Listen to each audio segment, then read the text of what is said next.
Quick question, where are you listening from today? Which city? Which country? Drop it below. Now let's dive into today's story. The steady rhythm of windshield wipers cut through the torrential rain as Ramon Conrad's BMW M5 tore through Boston's empty streets. His knuckles whitened against the steering wheel as he replayed Shelby's panic call. "Ramon, the baby. It's coming early." Her voice had cracked with urgency. "I'm at Mass General. Everyone from the shower is here. Please hurry." He hadn't bothered changing out of his tailored suit after the Morrison case wrapped up early. The case that should have kept him occupied all weekend, until it hadn't. The timing nagged at him, but he pushed the thought aside as he swerved around a slow-moving cab. The digital dashboard displayed 3:17 a.m. Ramon had spent enough nights working hospital-related cases to know the graveyard shift patterns. The parking garage shouldn't be this empty, not with a full baby shower's worth of well-wishers supposedly present. His Italian leather shoes echoed against concrete as he strode toward the elevator, each step amplifying the disquiet in his gut. 15 years as a defense attorney had honed his instincts. Something felt wrong. The maternity ward's reception area was deserted except for a young nurse who looked up from her phone as he approached. Her name tag read Jessica. "I'm Ramon Conrad. My wife, Shelby." "Oh." The nurse's eyes widened with recognition. "Mr. Conrad, you'll need to wait. Your brother's already inside with the mother and baby." Ramon's stride faltered. "My brother? Dr. Conrad? He was on call tonight. Such a fortunate coincidence." Jessica's smile faltered as she registered his expression. "I assumed you knew." Sebastian. His younger brother had built his surgical career at Mass General, climbing the ranks with the same ruthless determination that defined all Conrad men. Except Sebastian's ambitions had always carried an edge of resentment, a younger sibling's perpetual grievance at coming second. "Which room?" Ramon's voice was steel wrapped in silk, the tone that had made him famous in courtrooms across the state. "Sir, I really can't." Ramon fixed her with the same stare that had broken witnesses on the stand. "I'm on the hospital's board of directors," Nurse Jessica. "The room number?" "Now." She swallowed hard. 2147. But they asked not to be disturbed. He was already moving, muscle memory guiding him through familiar corridors. A lifetime of prosecuting corruption cases had taught him the value of documentation. His phone was already recording as he approached the partially open door. Shelby's voice drifted out, thick with exhaustion, but tinged with something else. Satisfaction? "We'll tell him about his real dad when he goes to college," she was saying. "Till then, we'll raise him with Ramon's money. He makes partner next month. The timing couldn't be better." A soft male chuckle, Sebastian's. "My nephew on paper, my son in truth." Poetic justice. Considering Ramon always got everything else. "Everything except the Conrad eyes," Shelby replied. "Look at him, Sebastian. Those beautiful green eyes, just like yours." Ramon's hand tightened around his phone. The Conrad eyes. That striking emerald shade that had skipped him entirely, manifesting instead in Sebastian and their father. A genetic marker he'd never have passed to any child. "He's perfect," Sebastian murmured. "Worth every risk, every secret meeting. Remember that first night in my office? When I brought you dinner during your emergency surgery?" Shelby's laugh held no trace of guilt. Ramon was so proud of himself for marrying such a supportive wife. His pride was always his weakness. Too busy celebrating his own brilliance to notice what was happening under his nose. Ramon's free hand curled into a fist, but his breathing remained steady. Controlled. He'd built his reputation on turning emotion into ammunition, weakness into weapon. "How long can you stay?" Shelby asked. "My shift technically ended an hour ago. The benefits of being department head, no one questions my hours." Sebastian's voice dripped with smug satisfaction. "I've already updated the birth certificate. Just need Ramon's signature once he finally shows up. He'll sign without reading it," Shelby said confidently. "He trusts me to handle all the paperwork. Always has." The great Ramon Conrad, outsmarted by his trophy wife and little brother. Sebastian's voice hardened. "All those years of him looking down on me, treating me like his shadow. Now my son will inherit his fortune." The voices continued. But Ramon had heard enough. His phone kept recording as he withdrew silently, mind already cataloging leverage points and pressure tactics. In the corridor, a young resident glanced at him curiously. "Dr. Luis," Ramon nodded, recognizing one of Sebastian's subordinates. "Busy night? Quieter than usual?" "Actually, just that one delivery in 2147. The resident paused, though it was strange. "Oh." Dr. Conrad insisted on handling it personally, even though Dr. Chun was the attending on call. Said something about it being a VIP patient. Luis shrugged. "Above my pay grade, I guess." Ramon's smile didn't reach his eyes. "Indeed. Tell me, Dr. Luis, how long have you been hoping to transfer to Mass General's cardiac unit?" The resident blinked at the apparent non sequitur. "Since residency started, but the waiting list. Send me your CV tomorrow." The board's always interested in sharp young doctors who understand the importance of proper documentation. Understanding dawned in Luis's eyes. He nodded slowly. "I keep very detailed records, Mr. Conrad, including any unusual changes to standard protocols or attending assignments." "Excellent. Have those records ready as well?" Ramon pulled out a business card. "My direct line." "And doctor?" This conversation never happened. The drive home was a blur of rain and strategic calculation. Ramon's mind raced through options, categorizing and dismissing possibilities with surgical precision. The recording felt heavy in his pocket, a nuclear option, but not his only weapon. In his home office, Ramon accessed his private server. Years of high-profile cases had taught him the value of comprehensive surveillance. Every email, every text message Shelby had sent through accounts he paid for, all backed up automatically. He considered it insurance against corporate espionage. How fitting that it would prove useful in a more personal betrayal. Dawn was breaking as Ramon finally allowed himself to feel the full weight of the night's revelations. But where another man might have drowned in grief or rage, he felt only a cold, clarifying purpose. They played their game, believing him a fool. Now they would learn why Boston's criminal elite feared the name Conrad. His phone buzzed. "Shelby, where are you?" Her voice was perfectly concerned. "We've been so worried. The baby came so fast." "Traffic," Ramon replied smoothly. "Terrible accident on the expressway. But I'm on my way now, darling." After all, his voice hardened imperceptibly. "I wouldn't want to miss this for the world." He ended the call and turned back to his computer. On the screen, hundreds of archived messages between Shelby and Sebastian revealed years of calculated deception. Each one a bullet in the gun he was methodically loading. They thought they'd orchestrated the perfect betrayal. They were about to discover just how wrong they were.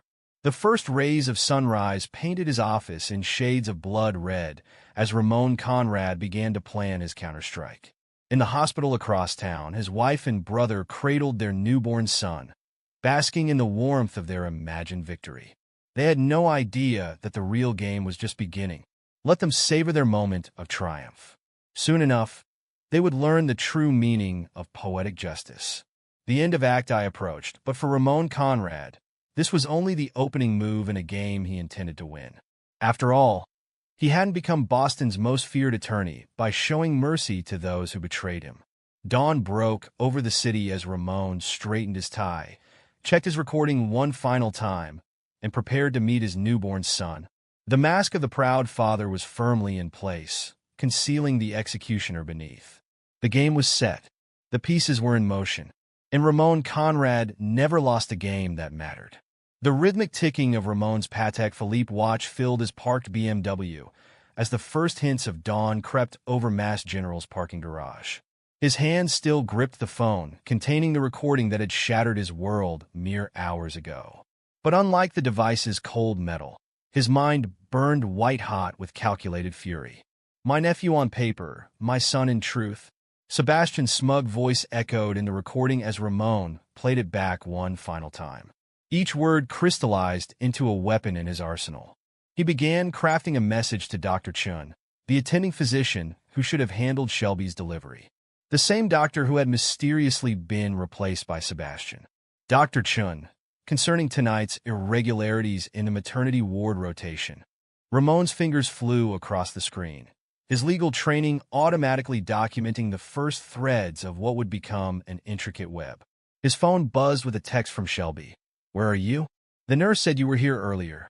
Ramon allowed himself a thin smile as he ignored the message. Let them stew in their uncertainty. He had other priorities. Opening his laptop, he accessed the hospital's administrative portal, a system he knew intimately as board member. Years of handling medical malpractice cases had taught him exactly where to look for irregularities. The search results painted a damning picture. Sebastian's badge had accessed his office hundreds of times during off hours over the past year. Each entry logged, time-stamped, and conveniently matching nights when Shelby had brought him dinner during emergencies. "Getting sloppy, little brother," Ramon muttered, downloading the security logs. "So confident in your secret that you forgot about the digital trail." His next stop was the hospital's security footage archive. One call to the head of security, citing a potential liability issue, granted him immediate access.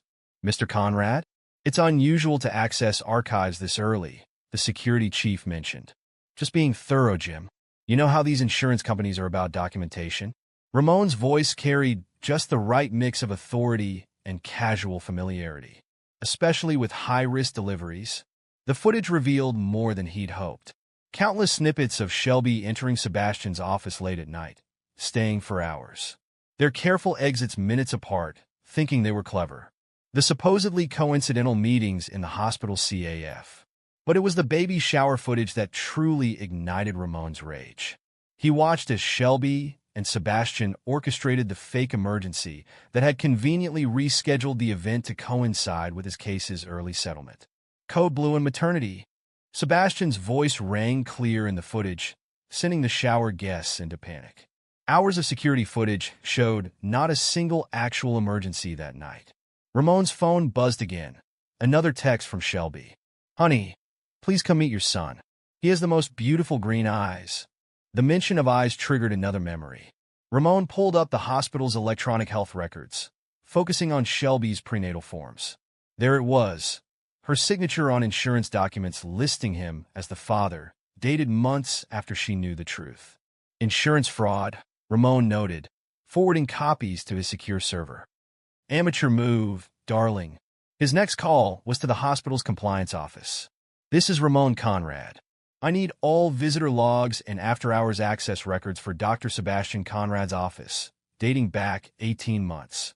Yes, it's urgent. Board matter." The compliance officer's voice turned serious. "Sir, there are irregularities in those logs. Dr. Conrad hasn't been following visitor documentation protocols. Document everything," Ramon instructed. "Every violation, every missed log, every unauthorized access. I want a full report by noon." Next came the financial angle. Ramon logged into their joint accounts he'd structured carefully when they married, his prosecutor's instincts never fully dormant. Shelby's spending history told its own story. Regular charges at high-end restaurants near the hospital, always on nights she was supposedly bringing Sebastian dinner, hotel charges disguised as medical conferences. Every transaction a new brushstroke in the portrait of betrayal. But Ramon's masterstroke came when he accessed their cloud storage, the backup system he'd insisted on for family security. Every text, every email, every photo Shelby had sent through accounts he paid for, automatically archived. The messages between her and Sebastian spanned years. He doesn't suspect a thing. Too busy chasing partner to notice. Shelby, 6 months ago. Once he makes partner, we'll have everything we need. His money, his reputation, and our son, Sebastian, 3 months ago. The green eyes sealed it. No way to explain those away. Shelby, last week. Ramon downloaded everything, methodically organizing evidence into categories. Professional misconduct, insurance fraud, misuse of hospital resources. Each category a loaded gun aimed at their carefully constructed future. A new email caught his attention, the compliance officer's preliminary report. Sebastian had violated visitor documentation policies over 300 times in the past year alone. Each violation carried potential sanctions. Ramon's phone buzzed yet again. This time, a message from his brother. Where are you? Shelby's worried. Don't you want to meet your son? The raw audacity fueled Ramon's next moves. He began drafting emails to key hospital board members, attaching selected security footage. Another set of emails went to the medical board, documenting Sebastian's pattern of protocol violations. But he wasn't done. Ramon accessed Shelby's law firm's internal portal, access she'd granted him months ago to help with her career. Within minutes, he documented every instance where she'd used firm resources during her hospital visits, every billable hour misreported to cover her absences. The sun had fully risen when Ramon finally allowed himself a moment of reflection. In his inbox, dozens of responses from board members and hospital administrators were already accumulating, each one expressing shock, requesting meetings, demanding explanations. He opened a new text to Shelby. Traffic finally clearing. On my way to meet our son. Let them savor their imagined victory a little longer. By the time he walked into that hospital room, their world would already be crumbling. His phone rang. The medical board's chief administrator. Mr. Conrad, we've received some disturbing documentation regarding Dr. Sebastian Conrad. I'm glad you called, Ramon replied smoothly. I've been compiling evidence of systematic misconduct. Would you like to meet?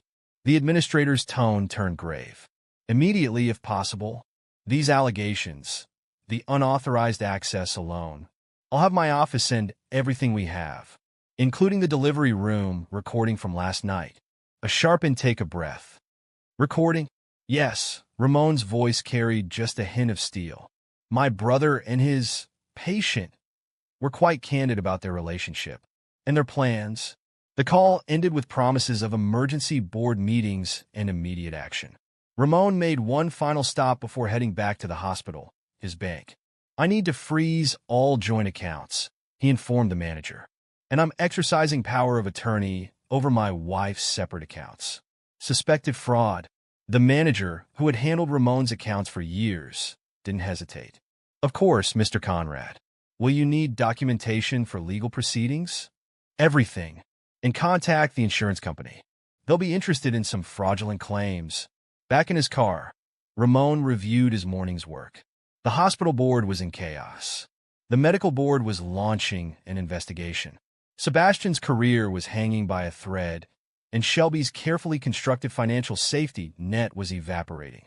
His phone chimed with an alert. The first hospital-wide emails about Sebastian's investigation were going out. Right on schedule. Another text from Shelby. Ramon, please hurry. Sebastian had to leave for another surgery. I don't want to be alone. He allowed himself a cold smile as he started the car. Alone. She had no idea how alone she was about to be. The hospital loomed ahead as Ramon drove back, his expression carved from marble. In his wake, digital warheads were detonating across servers and inboxes throughout Boston's medical community.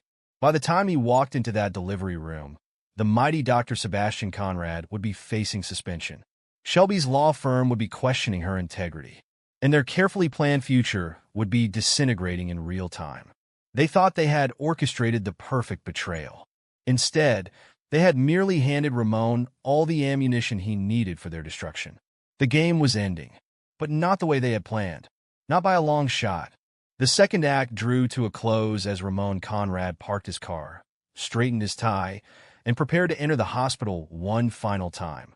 Not as the deceived husband, but as the architect of their downfall. They wanted his money and his name.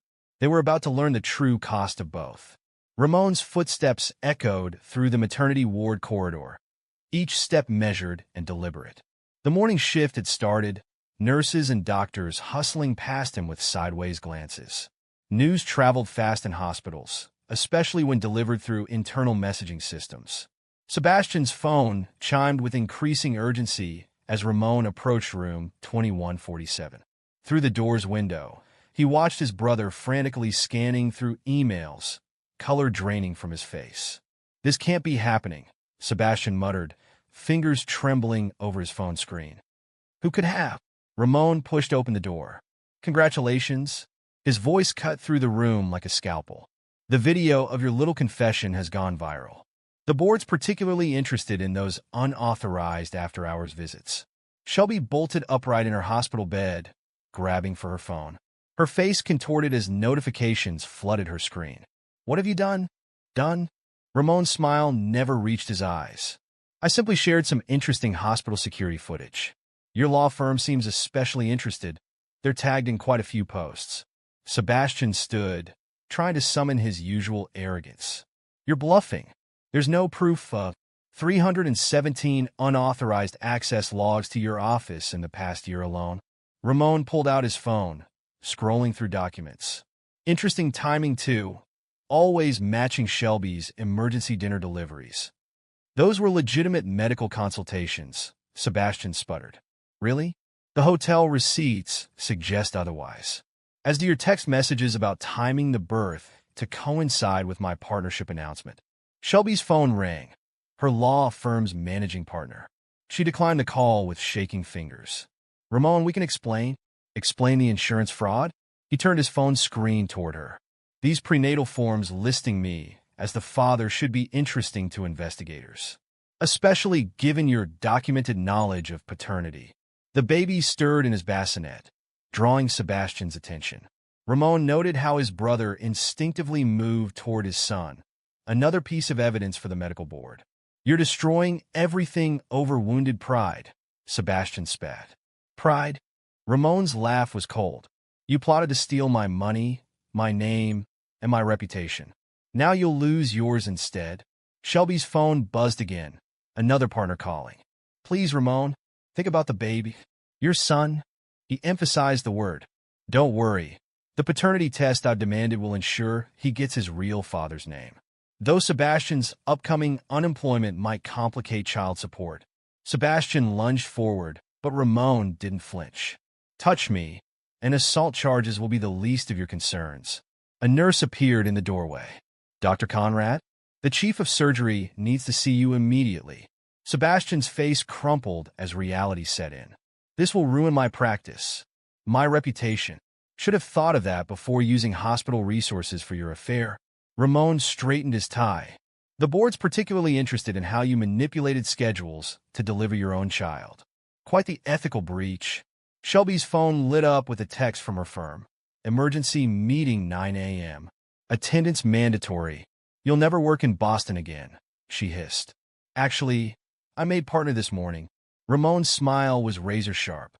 "The firm was impressed with how I handled this case. They're adding medical malpractice to my portfolio."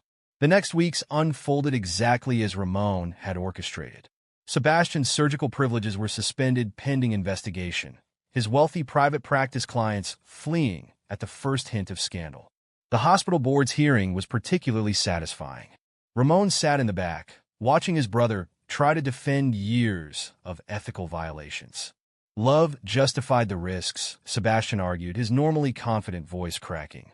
The board chairman's response was ice-cold. "Love justifies violating patient care protocols? Falsifying medical records? Using hospital resources for personal affairs?" Shelby's professional collapse was equally swift. Ramon received updates from former colleagues at her firm. "She's been terminated," his friend Thomas reported over lunch. "The insurance fraud alone? Plus, she burned through her billable targets covering up those hospital visits." "How unfortunate," Ramon replied, cutting into his steak. The divorce proceedings were a masterclass in legal precision. Ramon's documentation left no room for manipulation. "The paternity test confirms the child is not yours," his divorce attorney announced. "Combined with the documented fraud, she'll get nothing." Ramon nodded, signing the final papers. "And Sebastian? His medical license hearing is next week. Given the evidence of professional misconduct, suspension is likely." 1 year later, Ramon stood at his corner office window, admiring the Boston skyline. His phone buzzed with a news alert that made him smile. Former Mass General Surgeon takes position at rural Maine clinic. The article detailed Sebastian's fall from grace, his prestigious career reduced to working in a small-town medical center. His attempt to maintain his Boston practice had failed as wealthy clients fled the scandal. Another notification popped up, an email from his private investigator. Subject spotted working as paralegal in hometown law firm. Attempts to claim increased child support denied due to plaintiff's reduced income. Child healthy, distinctive green eyes noted. Ramon archived the email, then turned to his desk. The digital frame cycled through old family photos, reminders of the price of betrayal. A knock at his door interrupted his thoughts. "Mr. Conrad, your next client is here. Another medical malpractice case. Send them in." Ramon straightened his tie, earlier reflections forgotten. The past was settled. Justice had been served. The final photo in the frame showed a family gathering from years ago.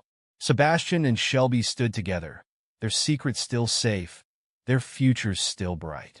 That future had shattered under the weight of evidence that didn't lie, even when people did. Ramon switched off the frame and turned to greet his client. The game was over. He had won. And somewhere in rural Maine, a toddler with striking green eyes would grow up knowing that sometimes the most devastating evidence isn't found in DNA or video footage. It's found in the calculated precision of justice served cold. Epilogue: 5 years later. Ramon Conrad's corner office on the 42nd floor of Boston's most prestigious law firm offered a commanding view of the city he now dominated.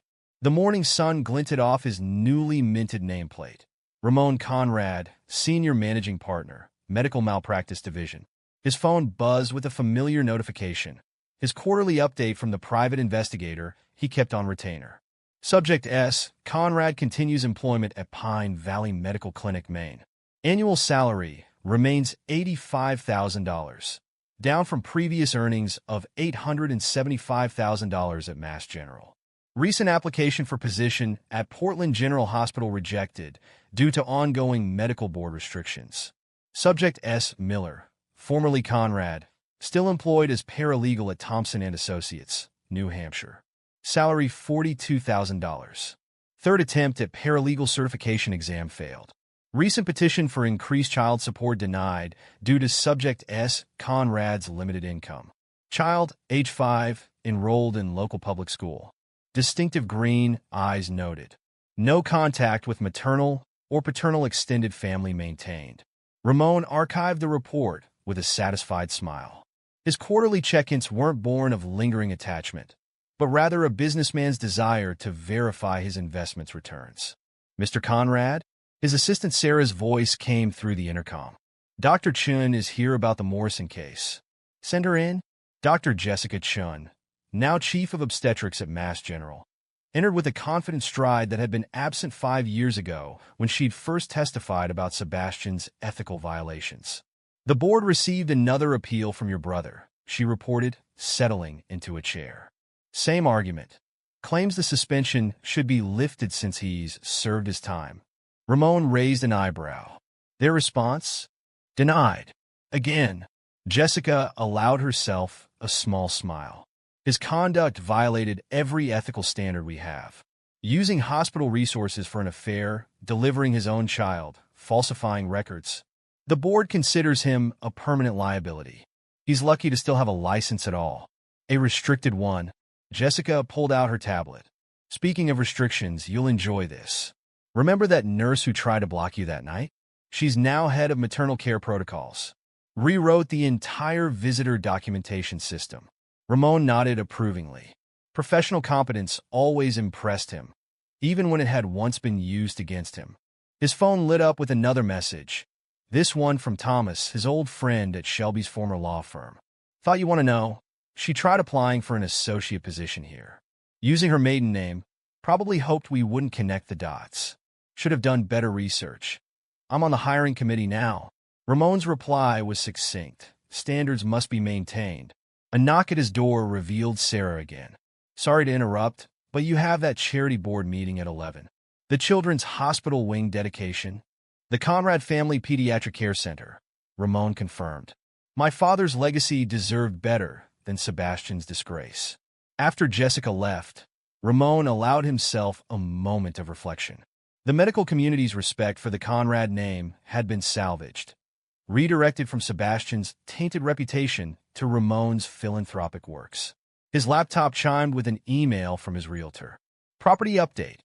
S. Conrad's main residence remains underwater. Third refinancing attempt denied. Property taxes 3 months overdue. Sebastian's financial free fall had been particularly satisfying to watch. His brother had once sneered at Ramon's careful money management, preferring to live on credit and reputation. Now both were exhausted. A news alert caught his attention. Pine Valley Clinic faces budget cuts. Rural healthcare crisis continues. The accompanying photo showed Sebastian in wrinkled scrubs, looking a decade older than his 40 years as he treated minor injuries and wrote prescriptions for the common cold. Gone were the complex surgeries and wealthy private patients. Gone was the respected surgeon who had once looked down on his mere lawyer brother. Ramon opened another email, this one from his contact at New Hampshire's Bar Association. Miller's fourth attempt at paralegal certification scheduled for next month. Previous failures noted in application. Supervisor reports ongoing issues with attention to detail and documentation procedures. The irony wasn't lost on him. Shelby, who had once mocked his obsession with proper documentation, now couldn't master basic legal filing procedures. His investigators' latest photos showed her living in a small apartment above a diner, driving a 10-year-old Honda, and shopping at discount stores. The designer wardrobe and luxury lifestyle she'd planned to maintain with Ramon's money were distant memories. "Mr. Conrad?" Sarah's voice again. "Your ex-sister-in-law is on line 2. Says it's about the family trust." Ramon's mother had revised the Conrad family trust 2 years ago, removing Sebastian and his child from the inheritance line. Shelby's periodic attempts to challenge this had become almost entertaining. "Take a message." He turned back to his window view, remembering another detail from the investigator's report. Their son, now in kindergarten, was struggling with questions about his family. Sebastian's monthly visits were brief and strained, his father's fallen status a constant reminder of choices made.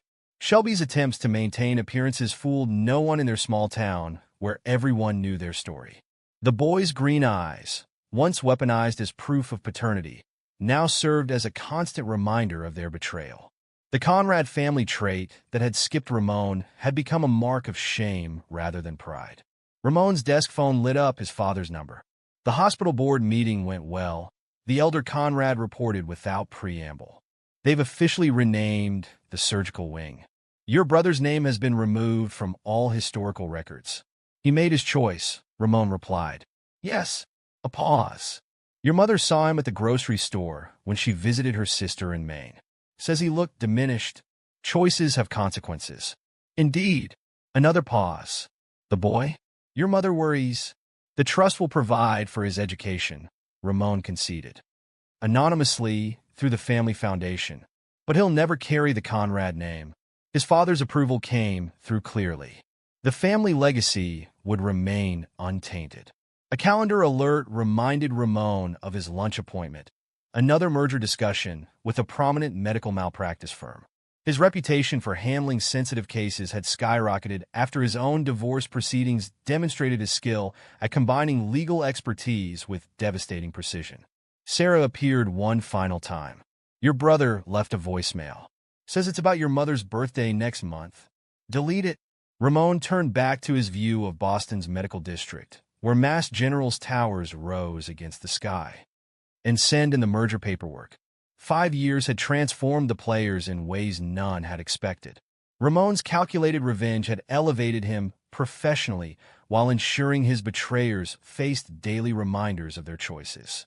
Sebastian, once the golden child of Boston medicine, now treated sniffles and sprained ankles in rural Maine. His grand plans for inheriting the Conrad legacy laid as bare as his empty bank accounts.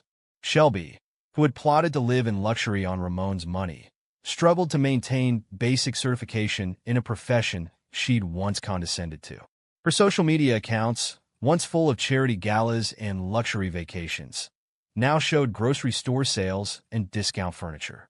Their son, meant to be their triumph, instead served as a daily reminder of consequences.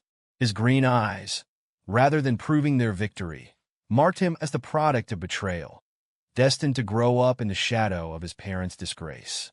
Ramon's phone buzzed one final time. Another update from Maine. Subject S. Conrad observed leaving hospital after shift. Overheard telling colleague, "I had it all. The Conrad name, the perfect career, the perfect life. One mistake. But it hadn't been one mistake. It had been years of calculated deception, arrogance, and underestimation. They had thought Ramon a fool to be exploited. Instead, he had become the architect of their downfall. The morning sun caught Ramon's reflection in his office window. Successful, respected, and unbowed. Below, Boston's medical community hummed with activity, its prominent players all aware of his influence. The Conrad name remained powerful, but now it was mentioned with respect tinged with fear rather than mere admiration. Evidence didn't lie, but people did, and some lies carried consequences that lasted a lifetime. Ramon turned back to his desk, the past filed away as neatly as the quarterly reports documenting his victory. He had cases to win, empires to build, and a legacy to maintain. After all, justice served cold was still justice, and the Conrad name would be remembered for delivering it. And there you have it. Another story comes to an end. What did you think? I'd love to hear your thoughts in the comments below. If you enjoy this story, consider joining our community by subscribing. It means the world to us.